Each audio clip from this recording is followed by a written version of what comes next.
அருமையான, ரொம்ப எளிமையான, எல்லாருக்கும் பிடிச்ச ஒரு தலைப்பு. என்ன தலைப்பு? திரை இசையில் தடம் பதித்த கவிஞர் யார்? பட்டுக்கோட்டையா, கண்ணதாசனா, வாலியா? பட்டுக்கோட்டையை பற்றி பேசுவதற்கு ஒருத்தங்க, கண்ணதாசனை பற்றி பேசி பாடுவதற்கு ஒருத்தங்க, வாலியை பற்றி பேசி பாடுவதற்கு ஒருத்தங்க. இந்த 3 கவிஞர்களையும் ஒப்பிட்டா மிக குறைவாக படித்தவர் பட்டுக்கோட்டை தான். 2ஆம் வகுப்பு மட்டுமே படித்தவர். எவ்வளோ ஆச்சரியம் பாருங்க. 29 ஆண்டுகள் மட்டுமே வாழ்ந்தவர் நண்பர்களே. 29 வருஷம் மட்டும்தான் வாழ்ந்திருக்கிறார். 6 ஆண்டுகள் மட்டுமே திரைப்படத்துறையில் பாடல்களை எழுதியிருக்கிறார். அவர் எழுதிய பாடல்களுடைய மொத்த எண்ணிக்கை எவ்வளோ தெரியுமா? வெறும் 262 மட்டும்தான்.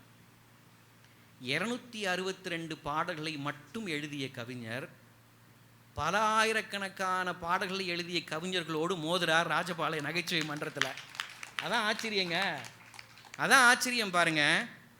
சின்ன பையனுக்கும் புத்தி சொல்லுவார் பட்டுக்கோட்டை. சின்ன பையன், ஏன்னா நீ சின்ன பையனைத்தான் கூப்பிட்டு நம்ம நிறைய புத்தி சொல்ல வேண்டியது இருக்குது. ஏன்னா அவன் தான் கேட்பான், பெரிய ஆளுக கேட்க மாட்டாங்க. பார்த்துருக்கீங்களா? சின்ன பசங்க அவ்வளோ சேட்டை பண்ணுவாங்க. நான் பள்ளியில் வேலை பார்க்குற இசை ஆசிரியர் ஒரு நாள் வகுப்பில் போய், தம்பி நான் இசை ஆசிரியரா, நான் பாட போகிறேன்டா, பாடுங்க சார் அப்படின்னா. ஒரு பையன், பாடுங்க சார், உங்களை பாடையில் பார்க்கணும் அப்படின்னா. அப்படி சொல்லாதரா அப்படின்னேன். பாடுங்க சார், உங்களை பாடையில் பார்க்கணும் அப்படின்னா. அப்படி சொல்லாதரா, பாடும்போது பார்க்கணும்னு சொல்லு அப்படின்னு நான் மெதுவாக ஸ்வரம் ஆரம்பித்தேன். சார் அப்படின்னேன். கடைசி டெஸ்கில் ஒருத்தன், மேலே போங்க சார் அப்படின்னா. ஏண்டா ஏற்கனவே அவன் பாடையில் பார்க்கணுங்கிறான், நீ மேலே போங்கங்கிற. இல்லை சார் அடுத்த ஸ்வரம் போங்க அப்படின்னா. ரீ ஒன்னே அப்படின்னா. சரி இவங்ககிட்ட இதெல்லாம் செல்லுபடி ஆகாது அப்படின்னு, சரி நம்ம ரூட்டை மாற்றிடுவோம் அப்படின்னு இவங்களுக்கு ஏதாவது ஒரு நல்ல ஒரு பொன்மொழி சொல்லுவோம் அப்படின்னு. டே மனிதனுக்கு 2 கைகள் பத்தாது தெரியுமா அப்படின்னு. அப்படின்னா அப்புறம் எத்தனை கை வேணும் அப்படின்னா. 4 கைகள் வேணும்டா. 4 கைகள் ரொம்ப முக்கியம். 4 கைகளா சொல்லுங்க பார்ப்போம் அப்படின்னா. நான் சொன்னேன் பாருங்க, ஒரு கை இடது கை, இன்னொரு கை வலது கை, இன்னொரு கை முகத்தில் புன்னகை, இன்னொரு கை நெஞ்சில் நம்பிக்கைடா தம்பின்னு. இப்படி கைத்தட்டு ரசிக்கிறீங்க. அவன் சொன்னான், நான் 2 கை சொல்லவா அப்படின்னா. எங்கள் வகுப்பில் நீ 2 கையா எங்க சொல்லு பார்ப்போம் அப்படின்னு. அவன் சொன்னான் பாருங்க, ஒரு கை சோத்தாங்க, இன்னொரு கை பீச்சாங்கை, பக்கத்தில் உள்ள வந்துச்சு இவன் ஒரு அல்லக்கை அப்படின்னா. அவன் பாருங்க, அவன் எத்தனை கையை சொல்கிறான் பாருங்க. அவன்கிட்ட ஒன்றுமே பேச முடியல. ஒரு பாட வேலை முடிஞ்ச உடனே ரைமிங்காக இருக்கட்டும், அடித்தது மணி, முடிந்தது பனின்னு, இத்தோடு விட்டது சனி அப்படின்ட்டான். அவன் பாருங்க, அவன் வேற ஏதோ ரைமிங்கில் பேசிக்கிட்டே இருக்கிறான். பள்ளிக்கூடம் முடிஞ்சு வீட்டுக்கு போகிறானே, வீட்டில் போய் அப்பா அம்மாட்டையாவது ஒழுங்காக பேசுகிறான்னு நினைக்கிறீங்களா? வீட்டுக்கு போனான்னு ஒரு பையன் சொன்னான் பாருங்க, அம்மாட்ட போய், அம்மா பள்ளிக்கூடத்தில் ஒரு நல்ல விஷயம் நடந்தது, ஒரு கெட்ட விஷயம் நடந்தது, எதை சொல்ல அப்படின்னா.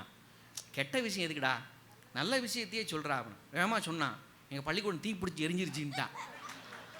இது பள்ளிக்கூடம் தீப்பிடிச்சி எரிஞ்சிருச்சா, இதுவாடா நல்ல விஷயம்? அடா பாவி, இப்போ கெட்ட விஷயம் என்னடா, அதையும் சொல்லி தொலைடா அப்படின்னாங்க அம்மா. இவன் சொன்னான், எங்கள் வாத்தியாருக்கு பூரா தப்பிச்சிட்டாங்க அப்படின்னா. பையன் எப்படி இருக்கிறான் பாருங்க. இந்த பயலை கூப்பிட்டு வச்சு ரொம்ப அழகா அரசிலங்குமரின்னு ஒரு படங்க. அரசிலங்குமரி 1961 வந்த படம்.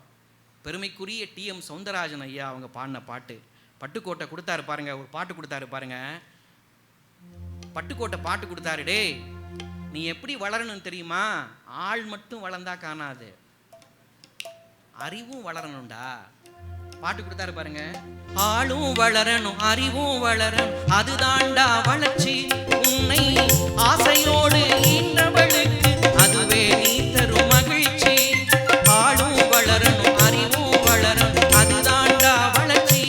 உன்னை ஆசையோடு ஈன்றவளுக்கு அதுவே நீ தரும் மகிழ்ச்சி.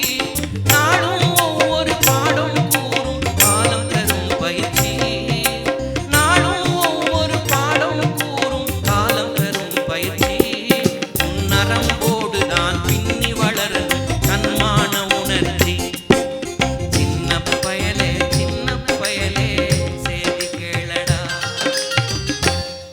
பாடுறாங்க பாருங்க சார் அந்த பாட்டெல்லாம்.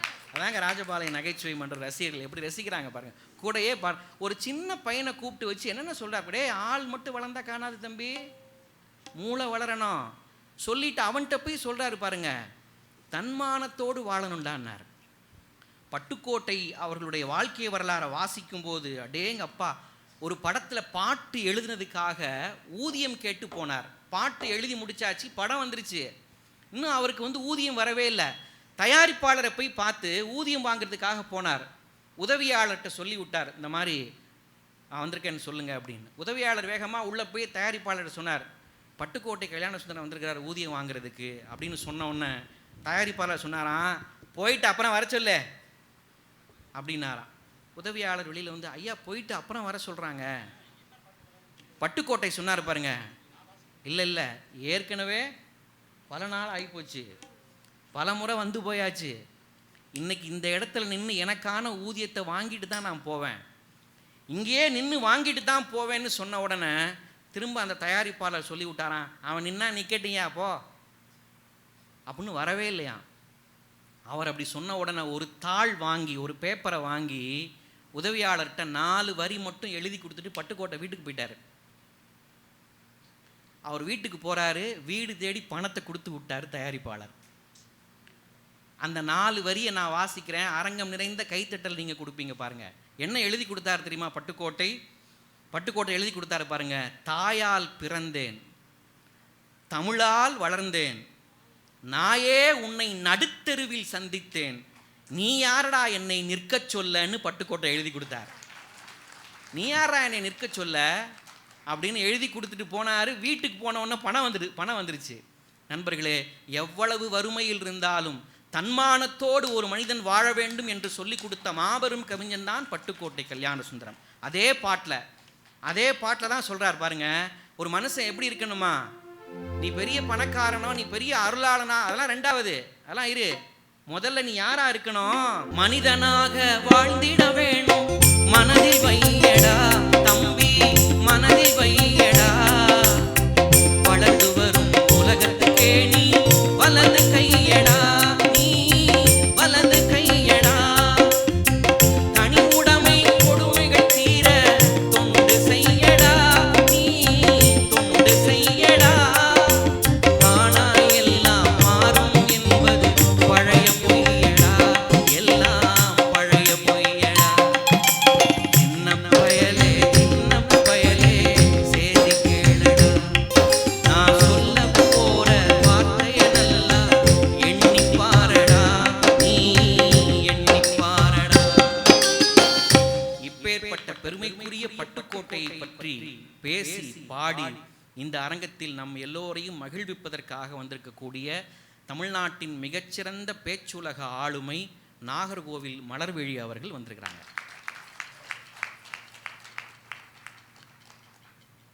நாகர்கோவிலிருந்து பயணம் செஞ்சு வந்திருக்கிறாங்க.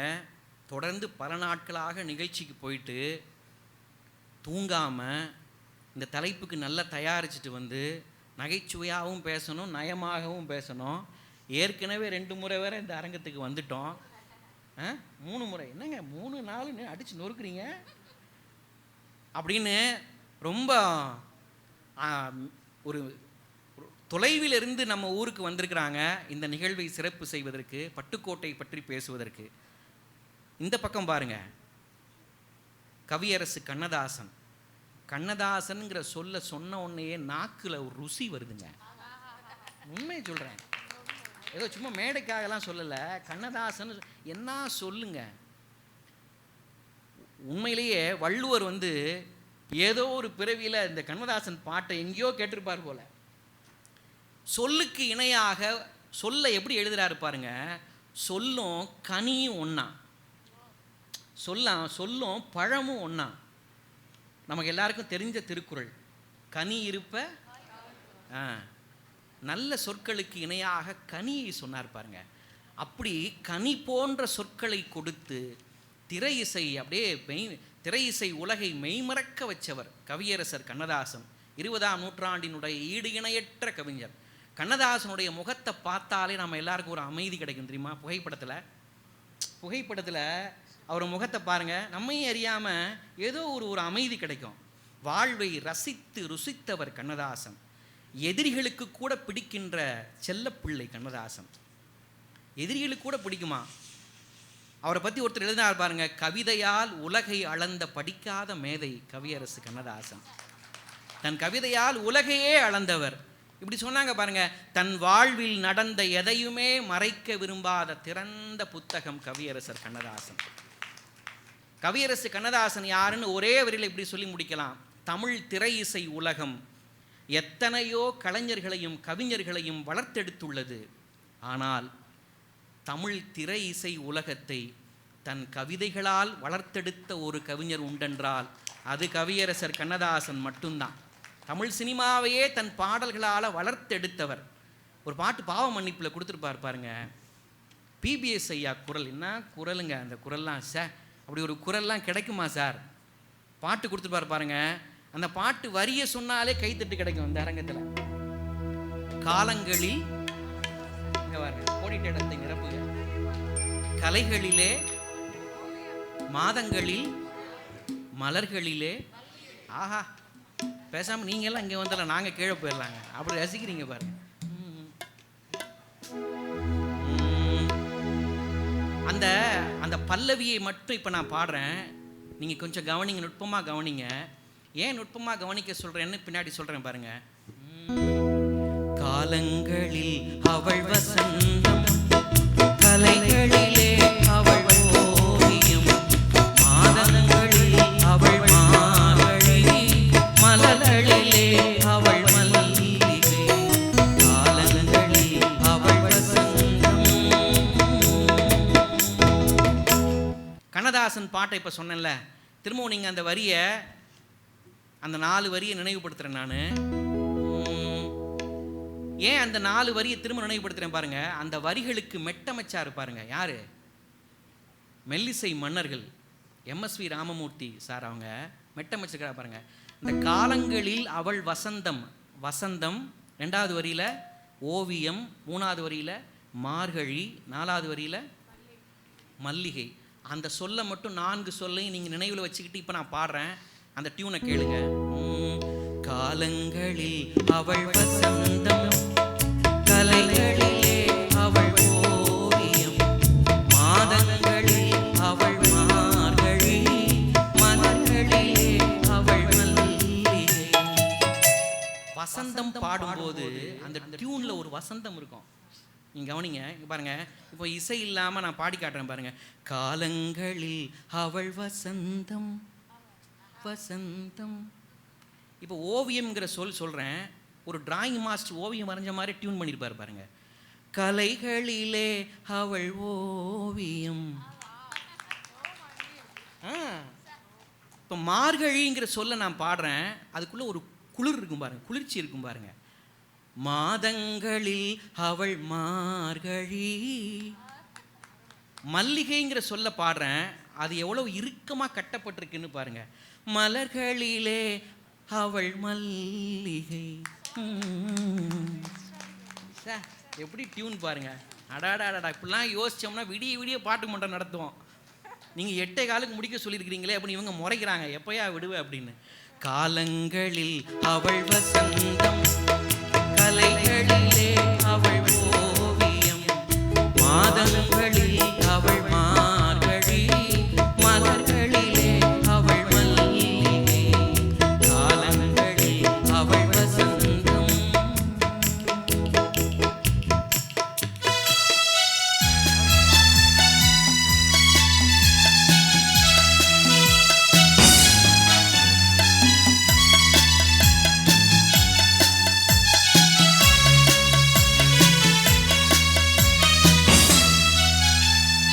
பறவைகளில் அவள் மணிப்புற, பாடல்களில் அவள் தாலாட்டு, கனிகளிலே அவள் மாங்கனி, கனிகளிலே அவள் மாங்கனி, காற்றினிலே அவள் தென்றல், காலங்களில் அவள் வசந்தம், கலைகளிலே அவள் ஓவியம், மாதங்களில் அவள் மார்கழி, மலர்களிலே அவள் மல்லிகை, காலங்களில் அவள் வசந்தம்.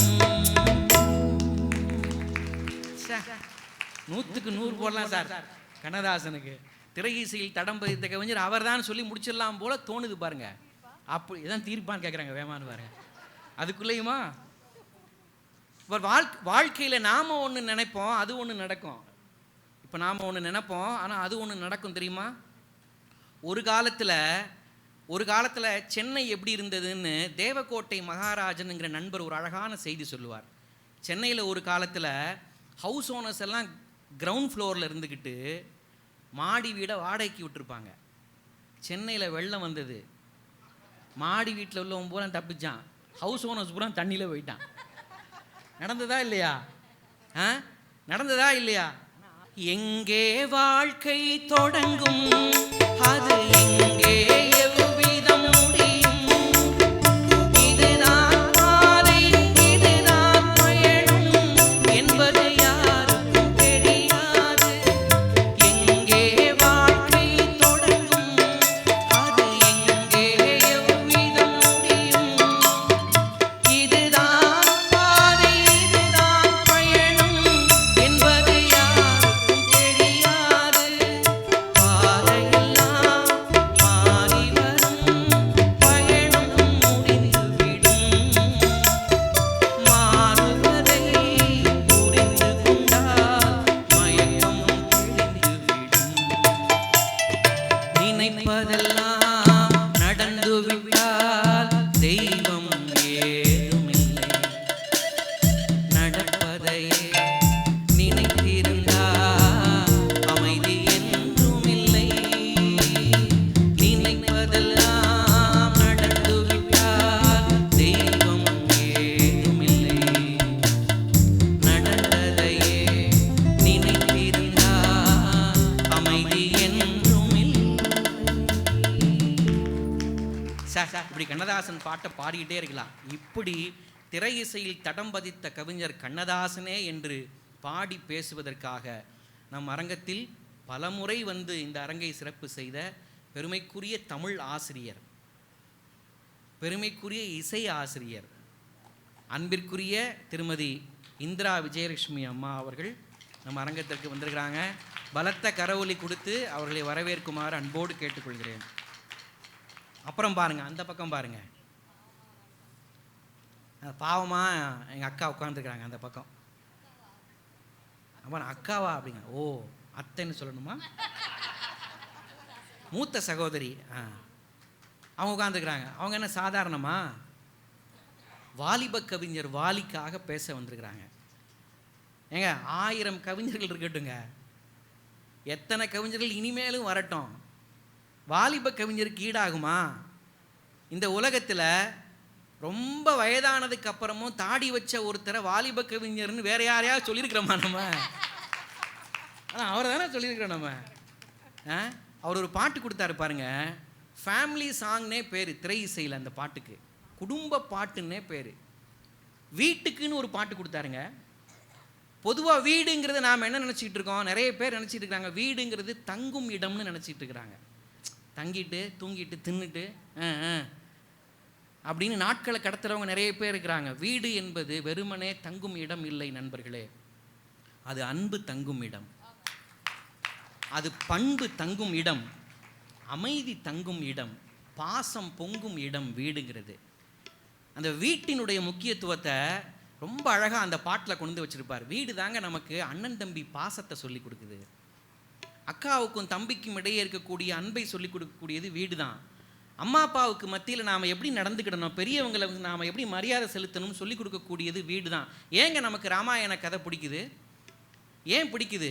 இந்த அரங்கத்தில் வந்து ராஜபாளையம் கம்பன் கழகத்தை சார்ந்த சான்றோர் பெருமக்களும் இந்த அரங்கத்தில் இருக்கிறாங்க. கிட்டத்தட்ட 45 ஆண்டுகளுக்கும் மேலாக இந்த தமிழ்நாடே வியக்கும் அளவுக்கு ராஜபாளையம் கம்பன் கழகம் செயல்பட்டு கொண்டுட்டு இருக்குது. அப்படின்னா ராமாயண கதை ஏன் நமக்கு அவ்வளவு பிடிக்குது தெரியுமா? அதில் உள்ள அண்ணன் தம்பிக்கிடையே இருக்கக்கூடிய பாசம். பிறந்தா ராம லட்சுமண மாதிரி பிறக்கணும்டா. எப்படி அண்ணன் தம்பி பாடுறா, ராமனுக்கு முடிசூட்ட போகிறாங்க, அலங்காரம்லாம் பண்ணிக்கிட்டு இருக்கிறாங்க. திடுதிப்புன்னு கைகேயி வரம் கேட்குறாங்க. கூனியினுடைய நயவஞ்சகத்தினால வரம் கேட்டவொன்னே நிலைமை தலைகீழாக மாறுது.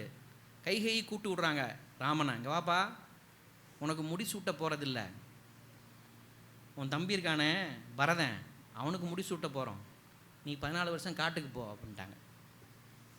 இப்போ அப்படி ஒரு சம்பவம் நடந்தால் எப்படி இருக்கும்? முதல்ல உன் வேலையை பாரு அப்படிம்பா நம்மால் அம்மாட்ட. யார் சொன்னா? உங்கள் அப்பா தாண்டா சொன்னாருன்னு அந்த அம்மா சொல்லுது.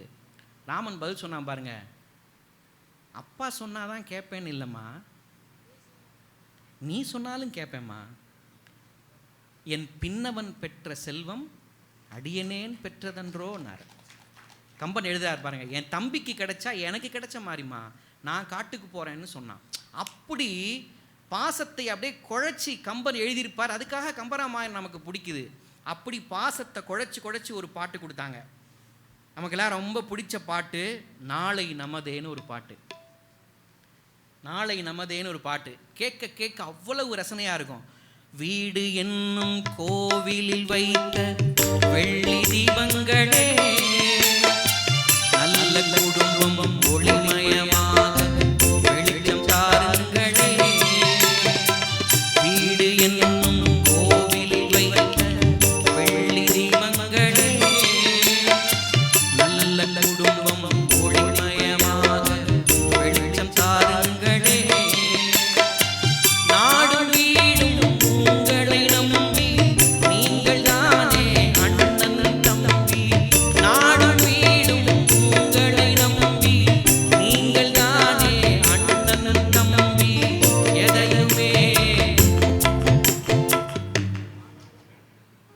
எதையுமே தாங்கிடும் இதயம் என்றும் மாறாது. அதுக்கு அடுத்த வரி ரொம்ப பிடிக்குங்க. இன்னைக்கு வரைக்கும் அது வந்து எவ்வளோ அழகான சொல்லு பாருங்க. நாளை நமதே இந்த நாளும் நமதே, நாளை நமதே இந்த நாளும் நமதே. பாட்டு கொடுத்தவர் வாலிப கவிஞர் வாலி. பாட்டு கொடுத்தவர் வாலிப கவிஞர் வாலி. இந்த ஊர் வந்து ஆன்மீகத்திற்கு பெயர் போன ஊர் ராஜபாளையம். கடவுள் பக்தியில் ஏராளமான தொண்டுகளை செய்யக்கூடிய, பக்தியோடு தொண்டையும் செய்யக்கூடிய நிறைய பெருமக்கள் வாழ்கிற ஒரு ஊர். கடவுள்னா எங்கே இருக்கிறாருன்னு சொல்லி வாலி ஒரு பாட்டு எழுதியிருப்பார். பாபுன்னு நினைக்கிறேன் அந்த படம் பேர். இந்த படத்தில் ஒரு பாட்டு கொடுத்துருப்பார் பாருங்க. இதோ எந்த தெய்வம் முன்னாலே நான் ஒரே ஒரு புன்னகையில் கண்டேன். இதோ எந்த தெய்வம் முன்னாலே நான் ஒரே ஒரு புன்னகையில் கண்டேன். பாசமுள்ள பார்வையிலே கடவுள் வாழ்கிறார், அவர் கருணை உள்ள நெஞ்சினிலே கோவில் கொள்கிறார். இதோ எந்த தெய்வம் முன்னாலே நான் ஒரே ஒரு புன்னகையில் கண்டேன். இப்படி திரையிசையில் தடம் பதித்த கவிஞர் வாலிப கவிஞர் வாலிதான் என்று பாடியும் பேசியும் நம்மை மகிழ்விப்பதற்காக வந்திருக்கக்கூடியவங்க சாதாரண நபர் இல்லை. அவர் பேச ஆரம்பித்தாங்கன்னா இங்கே தீபாவளி பட்டாசு வெடிக்கும், இங்கே சரஞ்சரமாக சிரிப்பு மத்தாப்பு அப்படியே பறக்கும். அப்படி பேசக்கூடிய நான் ரொம்ப வியந்து பார்த்த பேச்சுலக ஆளுமையில் ஒருத்தங்க பெருமதிப்பிற்குரிய திருச்சி அன்னலட்சுமி அவங்க வந்திருக்கிறாங்க. ஆமாம், வாலி அவங்க ஊர்லேருந்தே வாலி பிறந்த ஊர்லேருந்தே வந்துருக்கிறாங்க. இப்படி 3 கவிஞர்களும் இப்போ போட்டி போட போகிறாங்க. நாம் செய்ய வேண்டிய வேலை ஒன்று தான். நல்லா கேட்டு பாடும்போது, பாட்டு கேட்டு முடித்த உடனே கைத்தட்டி அவங்கள உற்சாகப்படுத்தி, நல்ல நகைச்சுவையை சொல்லும்போது ரசித்து அவங்கள ஊக்கப்படுத்தினாதான் இந்த பெருமக்கள் மிகச்சிறப்பாக தங்களுடைய பங்களிப்பை வழங்குவார்கள் என்று சொல்லி, பெருமக்களே, இப்பொழுது திரை இசையில் தடம் பதித்த கவிஞர் யார் என்கிற பாட்டு பட்டிமண்டபத்தை தொடங்கி வைப்பதற்காக, வாதத்தை தொடங்கி வைப்பதற்காக, பட்டுக்கோட்டையே என்று உங்கள் முன்னால் பாடி பேசுவதற்கு நாகர்கோவில் மலர்விழி அவர்கள் வருகிறார்கள். உங்களுடைய பலத்த கரவொலிக்கு இடையே